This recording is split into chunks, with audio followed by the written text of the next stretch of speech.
வசதியான குடும்பத்தில் பிறந்தவ தான் நான். என்னோட சேர்த்து வீட்டில் 4 பொண்ணுங்க. எல்லாரும் நல்லா படித்தவங்க. நான் மட்டும்தான் படிக்கலை. சின்ன வயசுலயே ட்ராமால நடிக்க ஆரம்பிச்சிட்டேன். திருச்சியில் ட்ராமா போட ஆரம்பித்தா அப்படியே மதுரை கோயம்புத்தூர்னு சுற்றிட்டு சென்னைக்கு வந்து சேருவோம். 3 ஷோ நடித்தா 10 ரூபாய் சம்பளம். அப்போது ஒரு சவரன் பவுனே 50 ரூபாய் தான். அதனால் இந்த 10 ரூபாய் சம்பளம் பெருசாக தெரியும். நாடகங்களை நடிச்சுக்கிட்டு இருக்கும்போது ஒரு சாக்லேட் விளம்பரத்தில் நடித்தேன். அந்த விளம்பரத்தை பார்த்து தான் எனக்கு சினிமா வாய்ப்பு வந்துச்சு. முதல் படத்திலேயே ஜெமினி, சாவித்ரி, எம்.ஆர். ராதா, முத்துராமன்னு பெரிய பெரிய நடிகர்களோட நடிக்கிற வாய்ப்பு கிடைச்சிது. எம்ஜிஆர், சிவாஜின்னு ஜாம்பவான்களோடையும் நடிச்சிட்டேன். ரசிகர்களிடந்து பட்டத்தையும் பாராட்டையும் வாங்கியிருக்கேன். நினச்சி பார்த்தா சந்தோஷமாக தான் இருக்குது. அதே சமயம் நான் பெருசாக சாதிச்சிட்டதாகவும் நினைக்கல.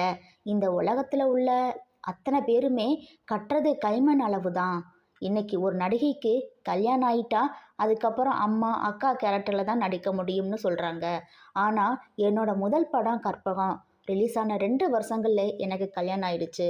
அதுக்கப்புறம் நான் ஹீரோயினாக மட்டும் 300 படங்களை நடிச்சிருந்தேன். கதாபாத்திரம் அர்த்தமுள்ளதாக இருந்தால் மட்டும்தான் யாராக இருந்தாலும் நிற்க முடியும், நீடிக்க முடியும். எனக்கு கற்பகம், இதய கமலம், தீர்க்க சுமங்கலி, தங்கப்பதக்கம், திரிசூலம்னு நிறைய படங்கள் அப்படி அமைஞ்சிச்சு. உங்களை மாதிரி ஒரு மருமகள் வேணும், உங்களை மாதிரி ஒரு மாமியார் அமையணும், உங்களை மாதிரி அம்மா வேணும்னு ஒவ்வொரு காலகட்டத்திலையும் ரசிகர்கள் என்கிட்ட பேசுகிறதை கேட்குற பாக்கியம் அமைஞ்சிச்சு. இதுதாங்க ஒரு நடிகைக்கு வேணும்.